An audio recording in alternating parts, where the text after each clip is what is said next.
Effervescience. Effervescience. Effervescience.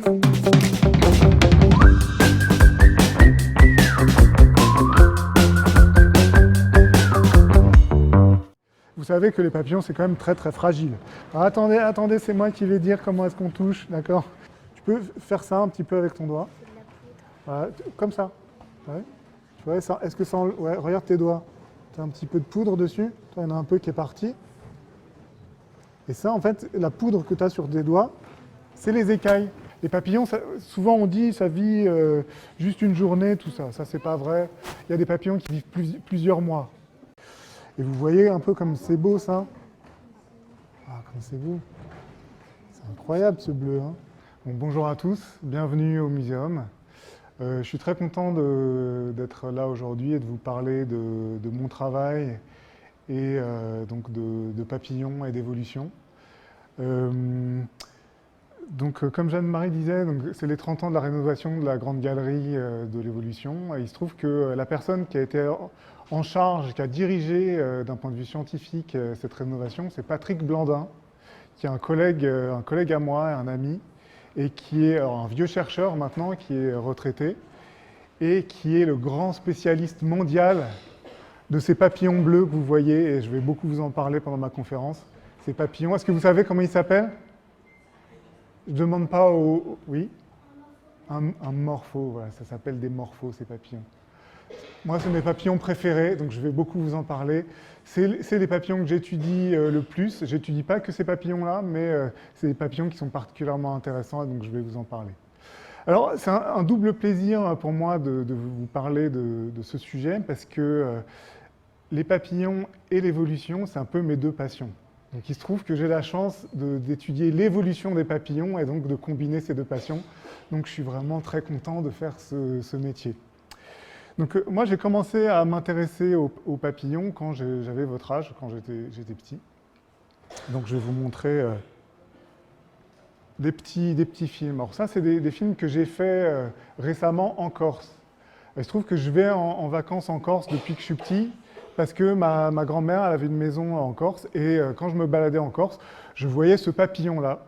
Il a un nom scientifique un peu compliqué, il s'appelle le Charaxes jasius, et c'est un papillon qui vole à toute allure. Moi, je vous ai amené mon filet à papillon. Je peux le rallonger, parce que des fois, les papillons, ils volent très très haut. Donc là, j'ai amené juste une section de mon filet, mais c'est vraiment le filet que j'emmène sur le terrain en Amazonie. Vous voyez, il est très grand, il permet d'attraper assez facilement les papillons. Et donc j'avais un filet un peu comme ça quand j'étais petit, et je voyais en Corse, comme ça, dans ces endroits-là très, très jolis, je voyais ce papillon qui passait, et il passait à une vitesse impossible, je cavalais après, impossible de l'attraper. Et alors je vais vous montrer juste quelques petites séquences, pour que vous voyez un peu à quoi il ressemble, ce papillon. Alors, on peut arrêter le film.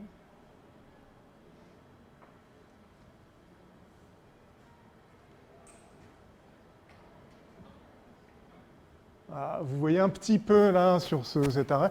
C'est un papillon qui est très joli, donc qui est marron avec le bord des ailes orange et puis des petites taches bleues à l'arrière. Ah, moi je trouvais ça trop beau. Je l'avais vu dans des livres. Mais l'attraper, c'était vraiment quelque chose dont j'avais vraiment envie. Quoi. Là, c'est le même. Et vous voyez, il fait ces comportements un peu bizarres de frotter ses ailes l'une contre l'autre. On ne sait pas pourquoi il fait ça. Mais moi, ça m'intéresserait d'essayer de comprendre. Mais ce que vous voyez, c'est qu'il était posé sur des murs. Et des murs un peu trop mûrs, un peu pourris. Et j'ai lu dans un livre que ces papillons, ils se nourrissent justement de fruits un peu pourris. Et il disait que c'est un papillon qui est quasiment impossible à attraper quand il vole, mais qui est très facile à capturer quand il est posé sur des fruits. Et donc, c'est ce que j'ai fait. Je suis allé acheter un cajot de pêche que j'ai laissé mûrir et je l'ai placé au soleil à un endroit.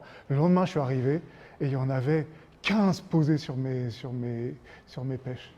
Et donc, effectivement, c'est la première fois que j'ai mis en pratique quelque chose que j'avais lu dans un livre un peu sérieux, un peu théorique. Je me suis rendu compte que c'était vrai et que la théorie, c'était vrai et que ça permettait d'observer des organismes aussi beaux. Donc voilà, ça c'était un peu la petite histoire pour vous raconter d'où me vient cette passion pour les papillons. Et donc voilà, le deuxième aspect de mon métier, c'est l'étude de l'évolution. Alors là, dans cette espèce de figure circulaire, c'est une représentation de la biodiversité. Alors vous voyez, il y a plein de bestioles différentes, avec des couleurs différentes en fonction du type d'organisme considéré. Vous voyez, en vert en haut, c'est quoi comme organisme vivant? Ah, pas tout le temps toi. Est-ce qu'il y a d'autres gens qui veulent? Oui, c'est les plantes, d'accord. Après, en violet, c'est plutôt des microbes. Alors, toute une série de microbes. Un peu orange, c'est quoi? Oui, les champignons. Ensuite, en jaune, là, on passe du côté des animaux. Et vous voyez que la partie à droite, c'est les insectes. Et les insectes, c'est la plus grosse partie de ce camembert, parce que c'est les organismes qui sont les plus abondants sur Terre. Il y a des centaines et des centaines de milliers d'espèces, voire des millions d'espèces d'insectes. D'accord? Donc il y a une diversité qui est complètement ahurissante. Si vous aimez vous promener un peu dans la nature et que vous regardez un peu autour de vous, bah vous allez vous rendre compte qu'il y a plein d'insectes partout. Si vous regardez à un moment où, quand le soleil commence à se coucher un peu, qu'il y a des rayons de soleil un peu obliques, vous voyez plein de petites choses qui se baladent dans l'air.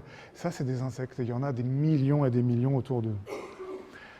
Alors, pour vous donner un petit exemple, est-ce que vous avez une idée de quel type d'insecte c'est, ça? Oui?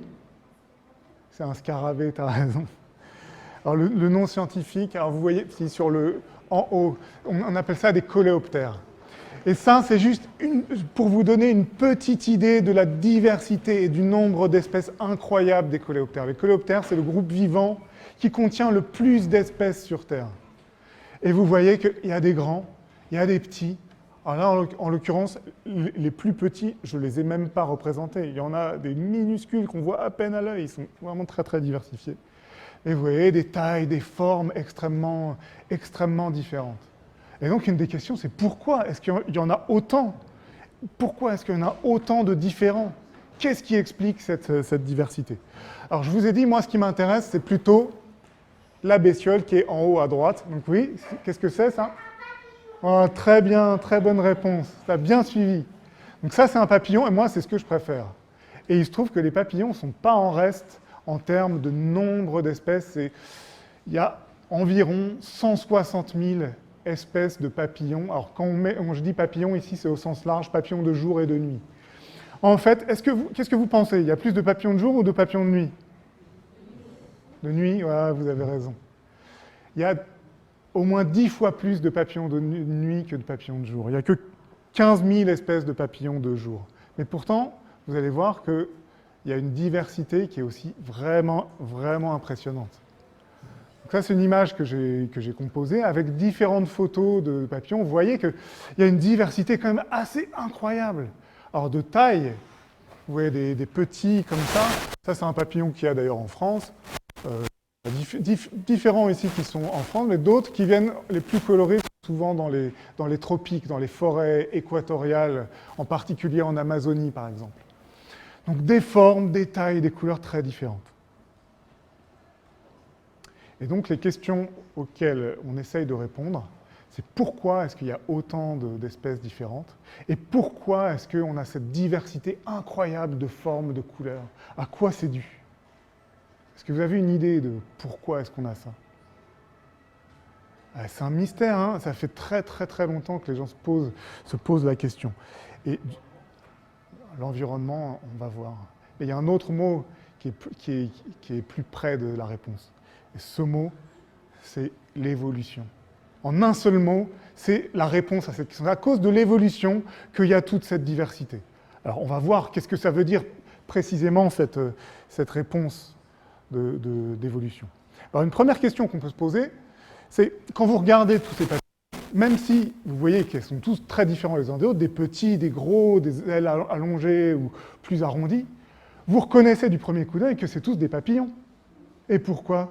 Pourquoi est-ce que vous êtes capable de tous les reconnaître comme des papillons? C'est parce qu'ils se ressemblent quand même un peu. Ils ont tous 2 antennes, ils ont tous 4 ailes, 2 à l'avant, 2 à l'arrière, un corps au milieu avec des yeux, des pattes. Alors là, vous ne voyez pas très bien. Et donc la question, c'est qu'est-ce qui fait qu'ils se ressemblent? Alors cette question qu'on peut poser sur les papillons, en fait, on peut la poser aussi pour les humains. Si vous regardez autour de vous dans la salle, on est tous différents, mais en même temps, on se ressemble tous pas mal quand même. Un extraterrestre qui arriverait, qui regarderait, il aurait l'impression qu'on est un peu tous pareils. Et donc la raison pour laquelle les espèces se ressemblent, c'est un peu la même chose, la même réponse que la ressemblance qu'il y a entre les êtres humains. Alors ici, imaginez, c'est vous avec votre frère et votre sœur. Vous savez que quand vous regardez les enfants dans la rue, ils vous ressemblent moins que votre frère ou votre sœur.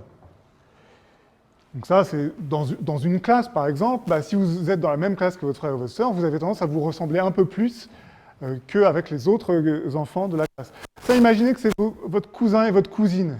Vous savez aussi que vous avez tendance à plus ressembler à vos cousins et vos cousines qu'à un enfant pris au hasard dans la population. Et pourquoi ça? La réponse, c'est parce que vous avez des ancêtres en commun. Avec votre frère et votre sœur, vous avez le même papa et la même maman qui vous ont transmis tout un tas de choses. En fait, ils vous ont transmis leurs gènes. Ça, je ne vais pas rentrer dans le détail de ce que c'est, mais c'est pour ça que vous vous ressemblez. Et par rapport à votre cousin et votre cousine, c'est parce que si vous remontez, donc ça, ce dessin, c'est ce qu'on appelle un arbre généalogique. Si vous remontez, vous avez des ancêtres communs qui sont les mêmes grands-parents, le même grand-père, la même grand-mère. Et ils vous ont transmis des caractères qui font que vous leur ressemblez, mais vous ressemblez aussi donc, à vos cousins, vos cousines et vos frères et vos sœurs. C'est la même raison qui explique que les espèces se ressemblent. C'est-à-dire que si on regarde cet exemple-là, qui est-ce qui est le plus proche parent de qui? Le papillon et la fourmi, c'est des insectes. Ils sont des proches cousins. Si on regarde ici le chimpanzé et l'homme, on est des proches cousins aussi. Donc on est étroitement apparentés. Et on peut reconstruire un arbre de parenté de toutes ces espèces. Même avec les plantes, on a un ancêtre commun. Alors à quoi il ressemblait cet ancêtre commun? Ça, c'est très difficile à dire. On ne sait pas bien à quoi il ressemblait. Mais c'est une autre question. Mais pour les papillons, c'est pareil. On se ressemble et les espèces se ressemblent parce qu'elles sont apparentées. On peut construire ces arbres généalogiques des espèces pour remonter à un ancêtre commun. Donc ça, c'est la première question. Pourquoi est-ce que les différentes espèces se ressemblent? Parce qu'on est apparentés et qu'on a ensuite évolué différemment. Mais donc la deuxième question, et celle qui m'intéresse plus, c'est pourquoi est-ce qu'on a toutes ces différences? Pourquoi cette diversité des couleurs et des formes? Pourquoi est-ce que le gros, là, il est jaune avec du vert, alors que celui-là, il a ses taches rouges et vertes? Quelle est la réponse à cette question? Et la réponse tient aussi en un seul mot, alors, un mot composé, c'est ce qu'on appelle la sélection naturelle. Et la sélection naturelle, je vais essayer de vous expliquer simplement ce que c'est, parce que c'est hyper important. Est-ce que vous savez qui a inventé cette théorie de la sélection naturelle? Oui? Oh, mais incroyable, tu connais bien, c'est très très bien. C'est ce vieux monsieur. Il s'appelait Charles Darwin, c'était un Anglais, et c'est un des personnages que j'admire le plus parce qu'il a une idée très très simple, mais une idée lumineuse pour expliquer l'évolution. Et je vais essayer de vous expliquer ça simplement. Donc imaginez ça. On est dans une population, on est en Amazonie par exemple, et on voit ces papillons bleus, donc ces morphos. Et dans la population de morphos, il y en a qui volent plus ou moins vite. Mais c'est comme vous, à l'école, vous faites de la gym, il y en a qui courent plus vite que d'autres.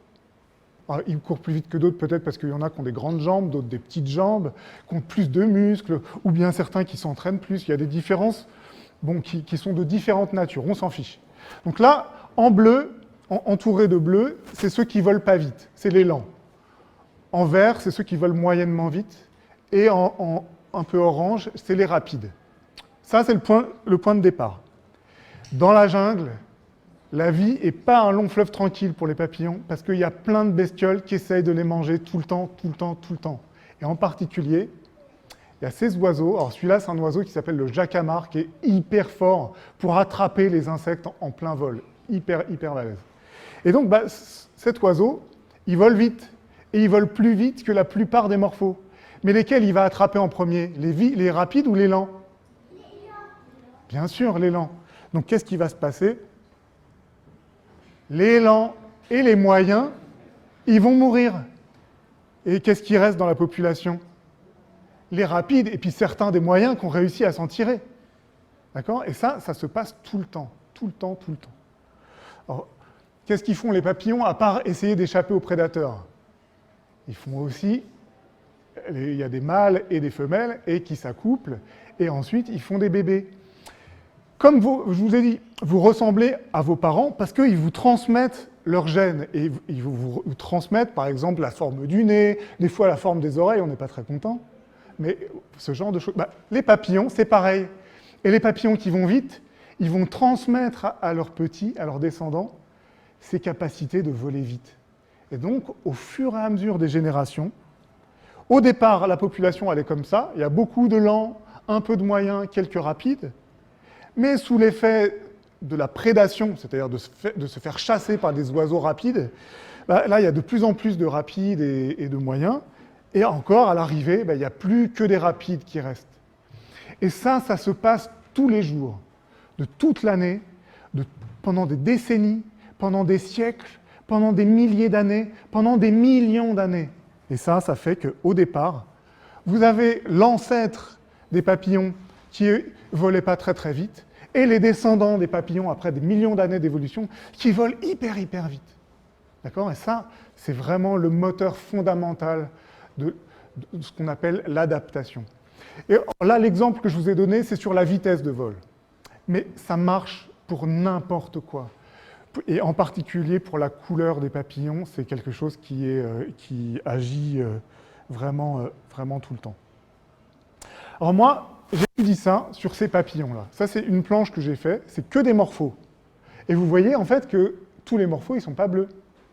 Alors, il y en a beaucoup qui sont bleus, mais il y en a toute une série qui ne sont pas bleus, il y en a qui sont devenus blancs. Et les questions qu'on se pose, c'est pourquoi? Alors déjà, il y a une question. Moi, quand j'ai commencé à travailler sur les morphos, comme c'est les papillons les plus célèbres du monde, je pensais qu'on savait tout sur les morphos et qu'on savait pourquoi ils sont bleus. Et en fait, je me suis rendu compte qu'on ne sait pas pourquoi ils sont bleus. En fait, avant qu'on commence dans notre équipe à travailler sur les morphos, on n'avait aucune idée de pourquoi ils étaient bleus. Maintenant, et je vais vous donner des éléments de réponse à cette question à la fin de ma présentation, on a des petites idées. Et donc c'est sur ces morphos qu'on essaie d'étudier les effets de la sélection naturelle et comprendre pourquoi est-ce que, vous voyez, il y a quand même des papillons qui sont très très grands. Celui-là, il est grand comme ça, c'est vraiment un morpho très très grand, et il y en a d'autres qui sont quand même petits. Pourquoi est-ce qu'il y a des grands et des petits? Donc, pourquoi est-ce qu'il y a des bleus et des pas bleus? Vous voyez aussi qu'il y a une diversité assez incroyable de la forme des ailes. Celui-là, il est incroyable avec ses ailes. C'est celui qui est dans cette boîte ici. Celui qui est en haut. Celui qui est en haut, le bleu, c'est le mâle. Et celui qui est en bas, en jaune, c'est la femelle. Vous voyez que... Alors, ça, c'est vrai. Dans certaines espèces, la femelle n'est pas comme le mâle. Et dans d'autres espèces de morphos, les deux se ressemblent beaucoup. Ça aussi, c'est quelque chose, on ne sait pas pourquoi. Et ça nous intéresse d'essayer de comprendre. Donc, toute cette question-là, en particulier l'évolution de la forme des ailes, certaines plus arrondies. Pourquoi est-ce que c'est comme ça? Et donc, pour étudier ça, il faut aller dans l'endroit où vivent ces papillons. C'est quel endroit? Est-ce que vous savez? Pas tout le temps, toi. Ah, toi, tu as déjà répondu avant. Le jeune homme en rouge, là, oui? Exactement. Ça, c'est l'Amérique du Sud. Et cette grande partie en vert, oui, monsieur? Ah non, le Brésil, c'est une partie qui est là. C'est pas un pays. Qu'est-ce que c'est, c'est une jungle. Et quelle jungle? T'es allé là? Ah, t'as de la chance. Amazonienne, c'est l'Amazonie. D'accord? Donc nous, avec mon équipe, avec nos étudiants, nos collègues, on passe beaucoup de temps en Amazonie pour étudier ces papillons. Donc je vais vous montrer un petit film. Alors je ne vais pas vous montrer le film, mais je vais vous passer quelques extraits. D'ailleurs, il y a un lien, on l'a mis sur YouTube il n'y a pas longtemps, donc je vous invite à aller le voir. Moi, je l'adore, ce film. Bon, après, voilà. c'est pas objectif. Ah, attendez, ça n'a pas marché mon...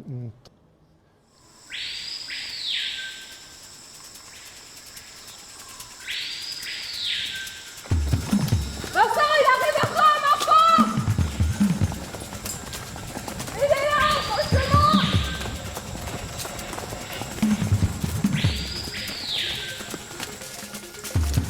Ça, c'est ma collègue Violaine qui est avec moi, qui est une chercheuse aussi du muséum. Viens. Presque.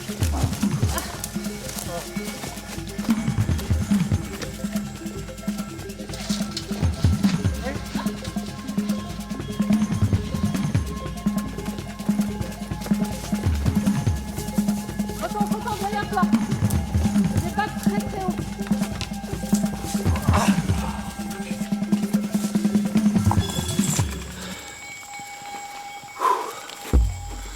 Ah vache, c'est sportif. Alors c'est un Morphotélémachus. C'est une espèce de morpho de canopée.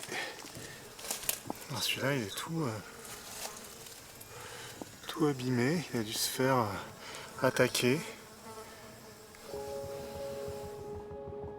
Alors les morphos sont de très grands papillons, exclusivement néotropicaux, c'est-à-dire sud-américains, et sont célèbres pour le bleu iridescent de l'aile de certaines espèces. Tous les morphos ne sont pas bleus. Donc quand on voit un morpho dans un sous-bois amazonien, ça vous fait un flash bleu au milieu du vert, et c'est quelque chose d'assez inoubliable. On les attire avec ça.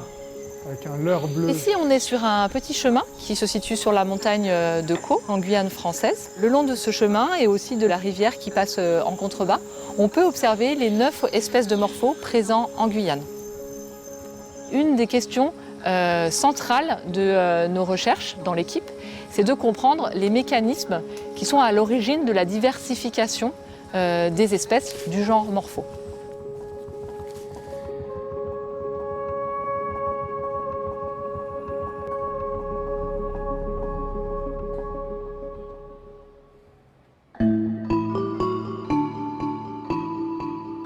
Là, on est en Guyane. Les questions qu'on se pose dans l'équipe avec Vincent, c'est vraiment de comprendre les mécanismes qui vont être responsables de la spéciation, c'est-à-dire de la divergence entre des populations ancestrales de morphos et qui ont donné naissance aux espèces telles qu'on les a vues dans la forêt ce matin, qui ont donc des couleurs différentes, des formes différentes et aussi des heures de vol différentes ou des hauteurs de vol différentes. Donc on va regarder quelle est la variation génétique, les différences qu'il va y avoir le long de leur génome entre les individus des différentes espèces pour reconstituer en fait l'histoire de la divergence de ces populations.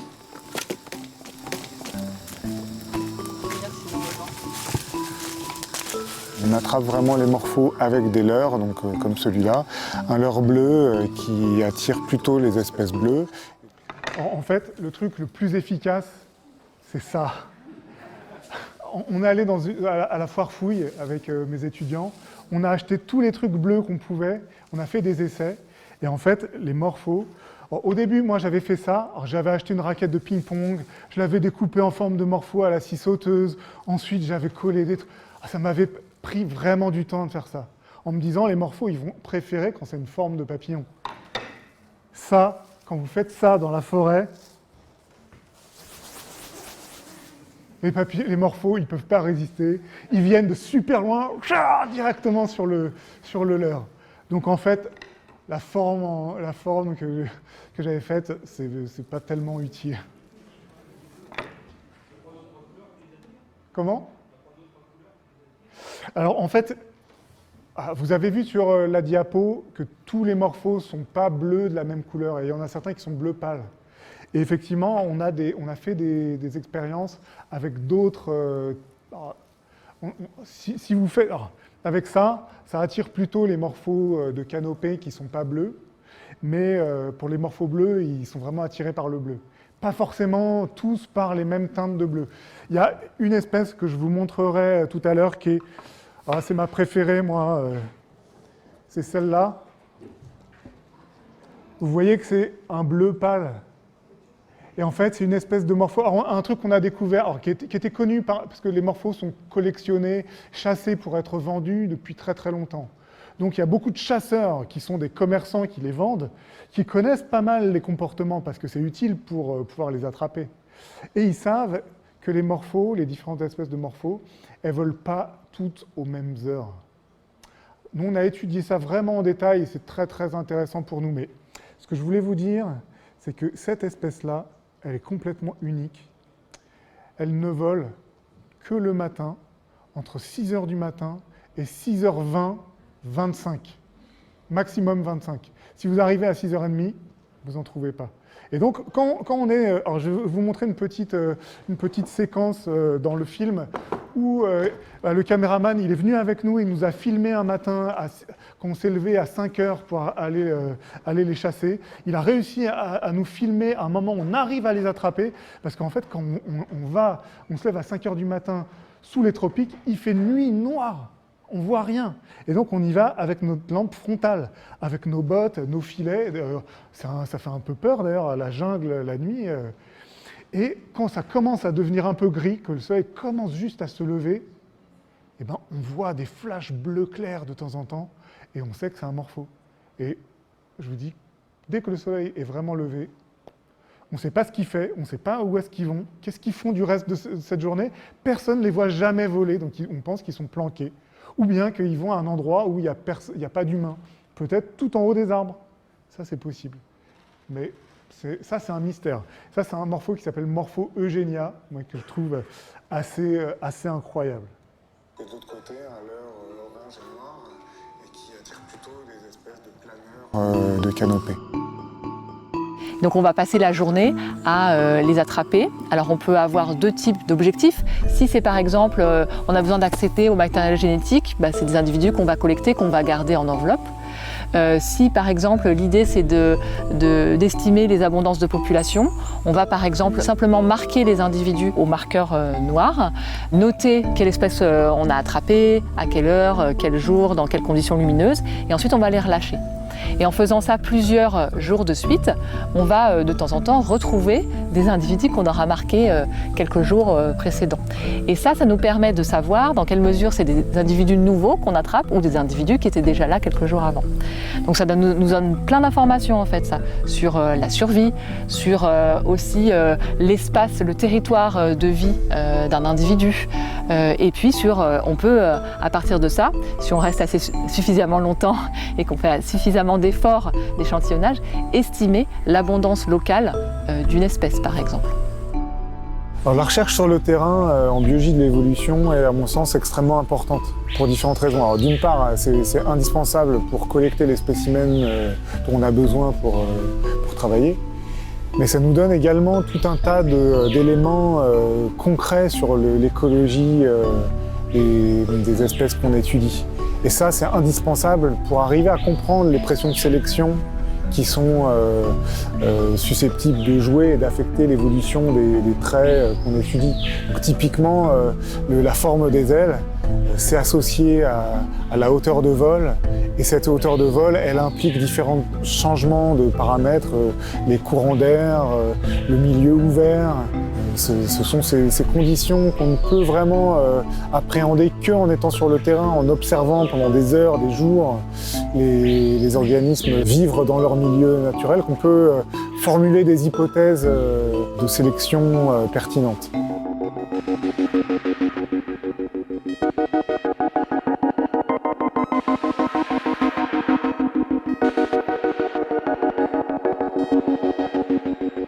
La première question qui nous a occupés pendant assez longtemps, c'était de comprendre l'évolution de la diversité des formes d'ailes des morphos.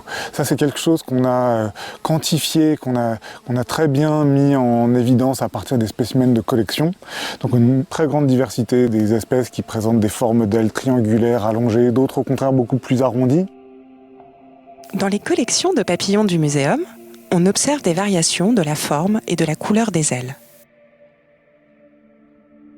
Ces variations apparaissent naturellement, notamment au gré des mutations génétiques. Prenons par exemple la forme des ailes des papillons de l'espèce Morpho Eleanor. Certains individus naissent avec des ailes un peu plus pointues, d'autres plus arrondies. Cette variation est aléatoire. Et tout ça se passe dans l'ADN. Observons ce phénomène de plus près. Un papillon est composé de cellules dont le noyau contient des molécules d'ADN. Les molécules d'ADN sont constituées de 4 types de bases appelées A, T, G et C. Elles constituent les gènes et peuvent parfois muter au hasard. C'est le jeu des combinaisons A, T, G, C qui crée des variations. C'est un peu comme la loterie de la vie. Selon la combinaison que porte son ADN, le papillon aura des ailes comme ceci ou comme cela. Quand un papillon trouve un partenaire et s'accouple, il transmet une partie de ses gènes à ses descendants. Par exemple, un couple de papillons avec des ailes arrondies donnera des œufs, puis des chenilles, qui sont de véritables estomacs sur pattes, et qui deviendront des papillons avec des ailes arrondies, ressemblant à celles de leurs parents. Mais si une femelle papillon avec des ailes arrondies s'accouple avec un mâle avec des ailes pointues, eh bien leurs descendants pourront avoir soit des ailes plutôt arrondies comme leur mère, soit des ailes plutôt allongées comme leur père. Ou encore une forme intermédiaire aux 2 parents. On a beau être de la même espèce, on est tous différents. On n'a pas exactement le même ADN et pas tous le même physique. Certains papillons naissent avec des ailes arrondies et sont mieux taillés pour la vitesse. D'autres sont dans la moyenne. Et d'autres encore ont des ailes plus allongées qui ne leur permettent pas de voler très vite. Et c'est dans les situations où le corps est poussé au bout de ses limites, comme lors d'une course pour fuir un prédateur, que les petites différences de forme d'ailes ont un grand impact. Les papillons qui ne sont pas assez rapides ont plus de risques d'être attrapés par leurs prédateurs, alors que les plus rapides auront plus de chances de s'échapper et donc de se reproduire. Prenons le cas d'un oiseau prédateur, le jacamar vert. En capturant les papillons les plus lents, il va éliminer certains variants. Par exemple, les variations dans les gènes qui correspondent aux formes d'ailes limitant la vitesse des papillons. C'est ce qu'on appelle la sélection naturelle. Les papillons qui auront échappé au bec du jacamar vert auront des descendants aussi taillés pour la vitesse. Sous l'effet de cette sélection par les prédateurs, petit à petit, après des milliers de générations, la barre est poussée plus loin. Les papillons sont de plus en plus rapides. C'est ce qu'on appelle l'adaptation. Mais dans la nature, comme dans la vie, il y a toujours une part de hasard. Certains variants génétiques bien adaptés sont aussi perdus par accident. Oh, pas si vite, papillon! Ok, donc on a fait ce film l'année dernière. Et donc là, comme je vous disais, il vient d'être mis en ligne sur YouTube. Donc voilà, je vous invite vraiment à le regarder. Moi, je trouve qu'il est vraiment sympa, ce film. Puis on a beaucoup travaillé avec le réalisateur, qui est un collègue du muséum. Et donc c'est un résultat qui est, je trouve, qui est bien, parce qu'il explique bien la biologie, et tout en étant assez amusant. Donc on a décidé d'expliquer en particulier aux enfants la réalité de la science. Et des fois, c'est compliqué, mais c'est important de bien expliquer et d'expliquer les vraies choses, même si elles sont compliquées. Donc, alors, juste, je veux reprendre un petit peu des choses sur l'évolution du vol des morphos, et ensuite, je vous parlerai un peu de l'évolution de la couleur des morphos. Donc, ça, c'est un petit film aussi qu'on a fait en Guyane. Hop, mince. C'est juste un tout petit extrait, hein, où on voit un morpho qui arrive. Alors là, on ne le voit pas encore, mais il arrive d'en bas, là, vous le voyez. Et vous voyez que ça clignote. Des fois, on le voit, des fois, on ne le voit plus. On voit un peu le bleu. Et c'est un vol qui est très, très erratique. Là, franchement, j'avais eu du bol, parce que souvent, je les rate. Hein. Là, je ne vous ai pas mis un film où je le loupais. Hein. Merci, merci. Alors ça, c'était un morpho. Est-ce qu'il volait haut ou il volait bas? Il volait plutôt bas. Là, je vous donne un exemple d'un morpho. On les appelle les morphos de canopée parce qu'ils volent. La canopée, c'est le sommet des arbres. Et donc celui-là, ah mince, excusez-moi.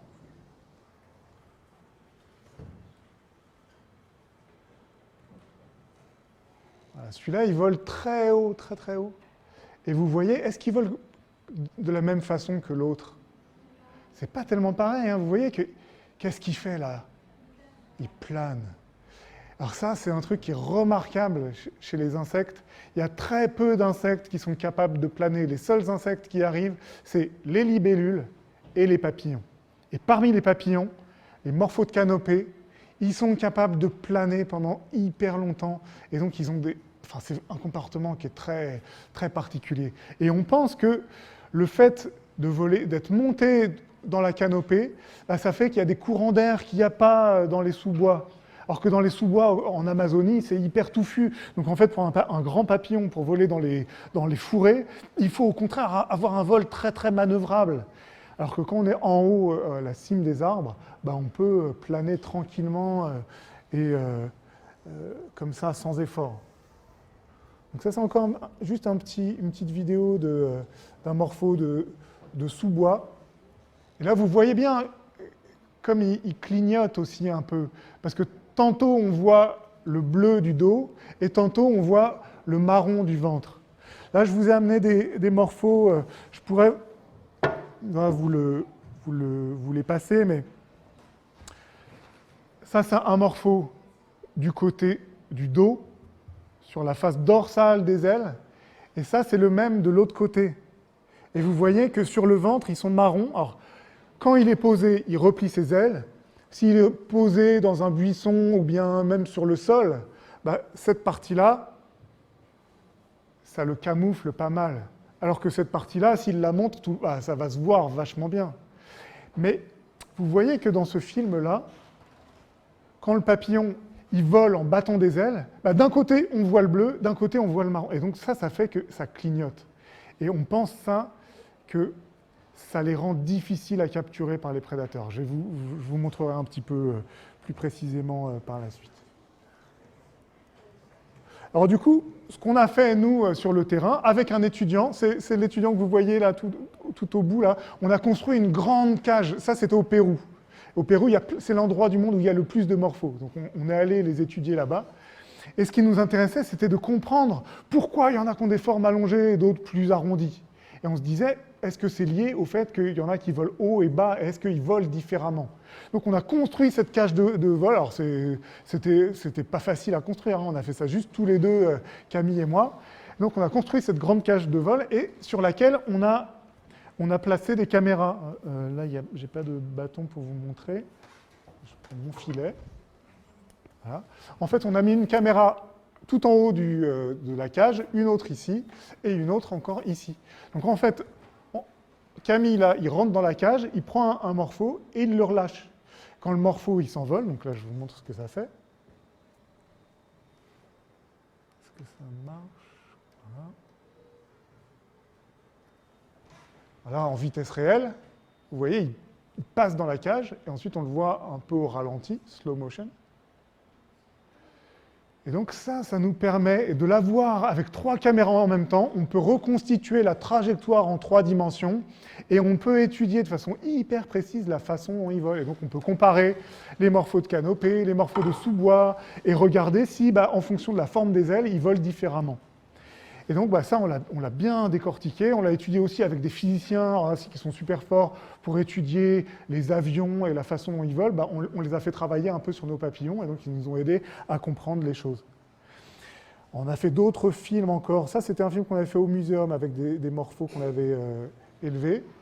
Et vous voyez là, au ralenti, la façon dont les ailes elles se déforment. Vous voyez que ce n'est pas des plaques rigides, hein. Les ailes, c'est un peu comme, je ne sais pas comment dire ça, mais vraiment, ça se déforme au cours du vol. Donc ça, c'est des choses qu'on étudie beaucoup. Et donc, le travail de chercheurs, vous voyez qu'on travaille sur les collections, on va sur le terrain en Amazonie, on revient pour faire des expériences de physique sur le vol, on fait aussi du travail de laboratoire avec des molécules pour faire l'ADN, et après, à la fin, on écrit des articles. Et ça aussi, ça fait partie du travail de scientifique, parce que l'objectif, ce n'est pas juste de découvrir des choses et de les garder pour soi. La science, quand on est un scientifique, L'objectif, c'est que tout ce qu'on a trouvé, tout ce qu'on a compris de nouveau, eh ben, on le rend public. C'est un peu ce que je fais aujourd'hui, je vous explique un peu ce que c'est notre travail et ce qu'on a découvert, mais après ce qui est important, c'est de l'expliquer vraiment en détail pour les autres scientifiques qui vont s'en inspirer pour faire leurs propres recherches. Mais le fait de publier, c'est une partie vraiment importante du travail de chercheur.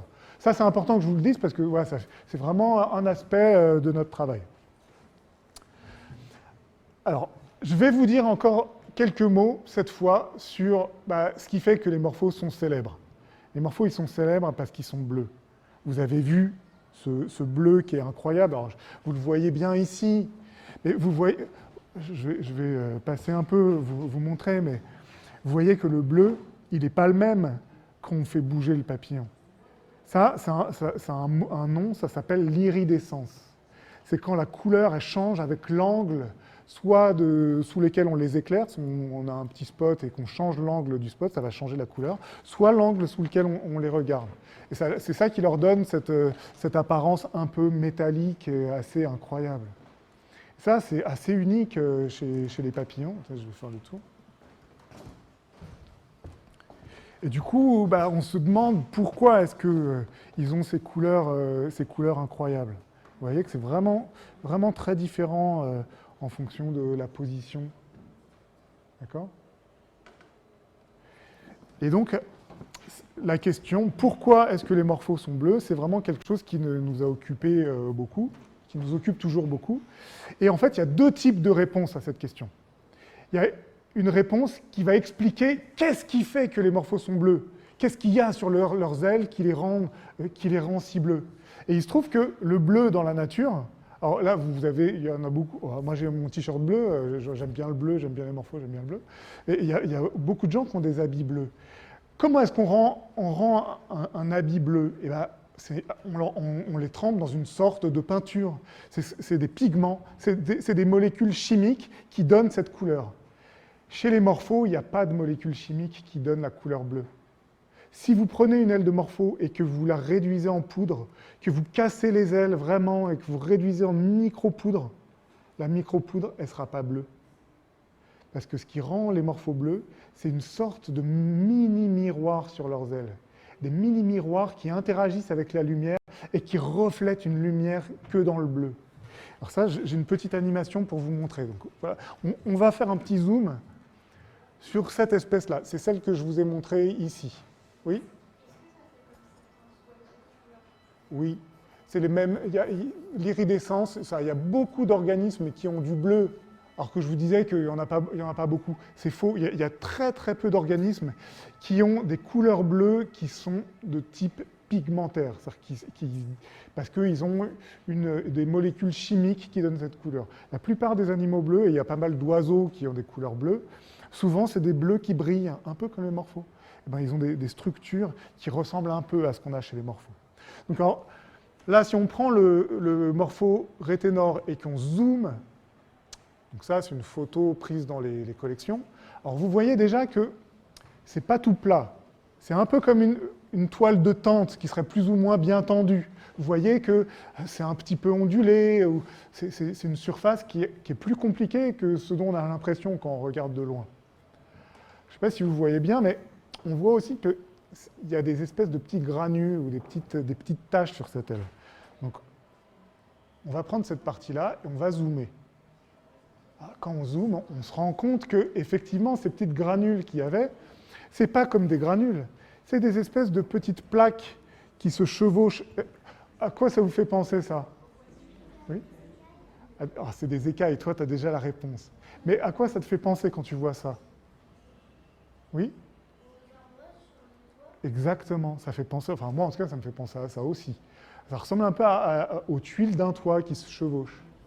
Alors ce n'est pas des tuiles d'un toit, c'est des petites écailles, tu as tout à fait raison. Et d'ailleurs, le fait que, ce n'est pas que les morphos, hein. Tous les papillons, de jour comme de nuit, ont leurs ailes recouvertes d'écailles microscopiques. Et c'est ça qui donne son nom à la famille des papillons, on les appelle les lépidoptères. Lépidoptère, c'est un nom barbare mais qui vient du grec. Ptère, ça veut dire ptéro, ça veut dire aile, et lépidos, ça veut dire écaille. Et Et donc ça veut dire les ailes recouvertes d'écailles. Et donc vous voyez que ce n'est pas une histoire farfelue, c'est vrai, quand on regarde au microscope, tous les papillons ont ce genre d'écailles. Alors, on va zoomer encore un petit peu plus pour regarder ces écailles. Alors là, on passe à un autre type de microscope, c'est la microscopie électronique qui permet d'avoir des zooms super forts. Donc là, on retrouve cette structure qui ressemble un peu à des tuiles de toit, et on voit que, on a l'impression que les écailles elles-mêmes sont recouvertes de choses, des espèces de petites stries comme ça. Donc on va continuer à zoomer, si vous êtes d'accord. Donc on zoome. Oh, on voit bien, hein, effectivement, elles ne sont pas toutes lisses, ces écailles. Alors déjà, elles ont des petites franges ici au bout, mais dessus, il y a des espèces de stries comme ça, longitudinales, qui couvrent les écailles de façon très très parallèle, vous voyez. On peut encore zoomer et regarder ce qui se passe. Alors là, c'est le dernier zoom, on ne peut pas descendre plus. Ça, c'est le plus qu'on puisse faire avec un microscope électronique. Et vous voyez, donc là, c'est une écaille qui est coupée. Donc vous voyez les stries qu'on voyait juste précédemment, d'accord? On voit les stries qui sont comme ça. Mais là, on voit les stries qui sont coupées. Et vous voyez ces espèces de structures qui sont hyper bizarres. Alors, on les appelle les structures en sapin de Noël, parce que ça ressemble un peu à des sapins de Noël, si vous regardez ça. C'est un peu comme ça, c'est un peu pointu vers le haut. Et ça, donc, c'est des... On appelle ça des cristaux photoniques. C'est un mot un peu barbare. Mais c'est fait d'un matériau qui s'appelle la chitine, et qui est ici, qui est transparent. C'est des espèces de petits sapins de Noël transparents, et la lumière, elle arrive, elle traverse ces différents niveaux superposés, c'est reflété, et du fait de la toute petite taille de ces structures, ça ne reflète que dans les longueurs d'onde du bleu. Et ça fait aussi que, quand vous faites bouger un petit peu l'écaille, ça va renvoyer la lumière différemment et dans des longueurs d'onde différentes en fonction de la position de l'aile. C'est ça qui fait que les morphos ont cette couleur qui est incroyable, qui est bleue, mais qui change de teinte quand on fait changer l'angle de ces structures. Donc, la réponse à la question « Pourquoi les morphos sont bleus ?», on peut la voir en regardant ces structures. Les morphos sont bleus et ils sont iridescents parce qu'ils ont ce type de structure sur leurs écailles. Mais moi, je suis biologiste de l'évolution, je ne suis pas physicien. Moi, ça m'intéresse, enfin, si, ça m'intéresse de savoir ça. Mais ça ne m'explique pas pourquoi est-ce qu'il y a des morphos bleus et pourquoi il y en a d'autres qui ne sont pas bleus. Pourquoi est-ce qu'il y a ces différences de bleu? Oui, ok, on va trouver des différences de structure, mais pourquoi est-ce que c'est comme ça? Moi, ce qui m'intéresse, c'est de comprendre ce qui se passe dans la vie des papillons qui peuvent expliquer pourquoi il y en a des bleus et d'autres pas bleus. Et donc, qui parle, ah oui.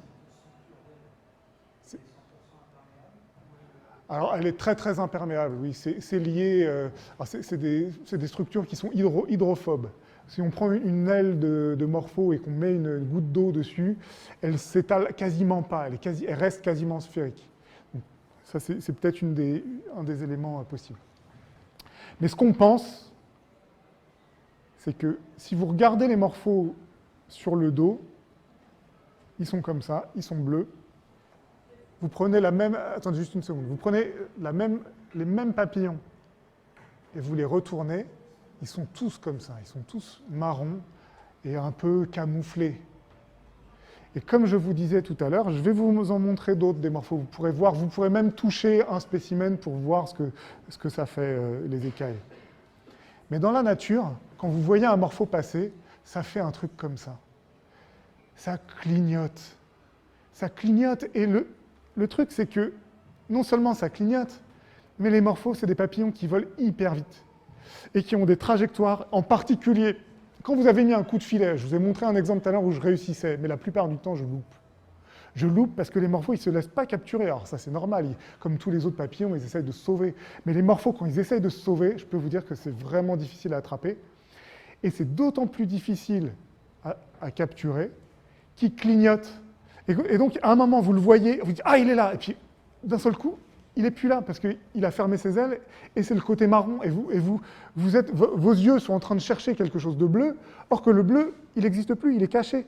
Et donc, on les perd de vue et on n'arrive pas à les attraper. Et donc, ça, c'est mon expérience, moi, de chasseur de papillons. C'est un peu comme si j'étais un prédateur humain de morphos.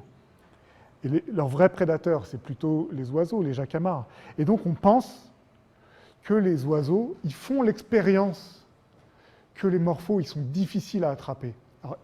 Ce n'est pas juste une histoire que je vous raconte. On a des collègues au Brésil qui ont fait des expériences avec des oiseaux, qui leur ont lâché des morphos et puis plein d'autres papillons sous le nez, si vous voulez, et qui ont regardé combien de fois ils attaquaient et combien de fois ils arrivaient à attraper les papillons, et qui ont montré que quand c'était un morpho, ils avaient beaucoup plus de mal à les capturer en vol.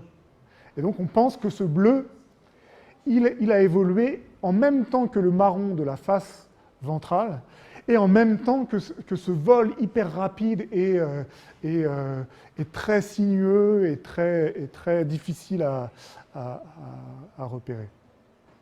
Donc cette réponse à la question de pourquoi est-ce que les morphos sont bleus, on pense que c'est lié à la pression de sélection qui est exercée par les prédateurs et que ce bleu, finalement, les morphos bleus, ils seraient plus difficiles à capturer que les morphos moins bleus. Alors après, pourquoi est-ce que dans certains cas, les morphos ont perdu le bleu? On pense que ceux qui se sont mis à voler très haut dans la canopée et qui se sont mis à planer, parce que le milieu, c'était un milieu ouvert et que c'était avantageux pour eux de planer sans trop se fatiguer. Si vous êtes en train de planer, est-ce que vous clignotez? Est-ce que ça fait le clignotement bleu? Non. Si vous êtes en train de planer et que vous êtes bleu, ça fait un point bleu qui est vachement facile à repérer. Donc, ce que je vous montrais sur la diapo, cette diapo ici, ceux qui ne sont pas bleus, à gauche, c'est les morphos de canopée planeur. Et on pense que vraiment, il y a un lien très fort entre la façon de voler et le fait d'être bleu ou pas. Alors, je vais finir en vous montrant un autre petit extrait du film. Donc on est allé dans une école en Guyane pour parler aux enfants de Guyane des morphos qui existent dans leur jardin, qu'il y a autour d'eux. On est allé leur faire une conférence un peu comme je fais aujourd'hui avec vous. On vient ici en Amérique du Sud parce que c'est un des endroits du monde où il y a le plus de papillons. On essaie de comprendre pourquoi il y en a autant, pourquoi est-ce qu'ils sont aussi différents, avec des couleurs différentes, des tailles et des formes différentes. On essaie de comprendre ça. Je voulais savoir si quand le papillon, quand ses ailes est cassées, il meurt ou il continue encore en vie. Pourquoi les papillons et les chenilles n'ont pas les mêmes couleurs? Pourquoi il y a beaucoup de motifs sur les papillons? Les papillons voient quelle couleur? À quoi ça sert les queues derrière les papillons? Comment les papillons ils meurent? Quel papillon vit plus longtemps que les autres papillons? Est-ce que les papillons peuvent avoir des maladies? Combien de temps vit un papillon? Vous vous posez exactement les mêmes questions que nous. Je trouve que par rapport aux adultes qui sont beaucoup dans le à quoi ça sert, la recherche fondamentale, etc. Là, chez les enfants, c'est la curiosité brute et on voit qu'ils sont en demande de comprendre le monde qui les entoure en fait, sans se poser la question de l'application forcément. Et ça, j'ai trouvé ça presque motivant. Parce que le rôle du chercheur, c'est pas de faire une recherche qui soit complètement déconnectée de la société. Et là, de voir des enfants qui posent les mêmes questions que celles qu'on se pose au labo, ça, j'ai trouvé ça vraiment chouette. Alors là, nous allons faire des papillons-leurres pour attirer les morphos. Nous allons aller dans la forêt pour essayer de voir leur comportement avec nos leurres.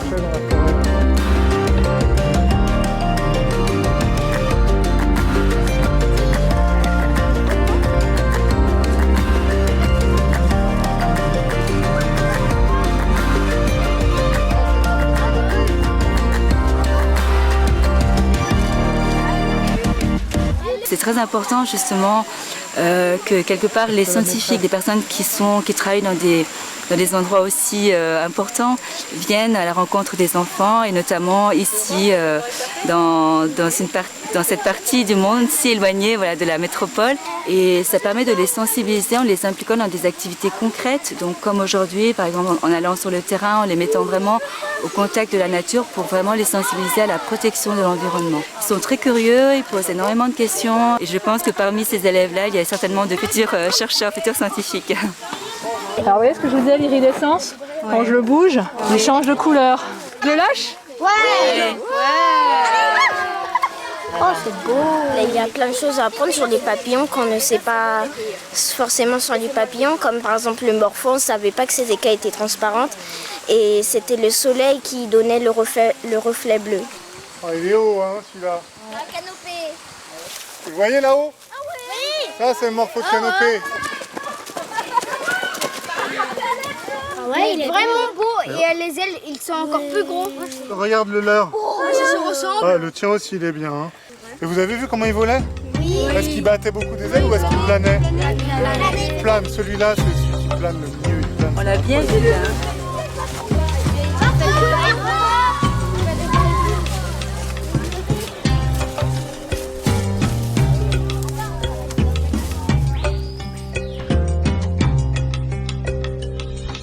La recherche fondamentale a pour objectif d'augmenter la quantité de connaissances sur le monde de façon générale. Donc, en biologie de l'évolution, l'objectif est de mieux comprendre les processus évolutifs qui permettent d'expliquer la diversité des espèces, mais également la diversité des morphologies, des couleurs, des formes, etc. Et donc l'objectif est seulement de comprendre le monde. Et de mon point de vue, c'est vraiment... donc juste quelques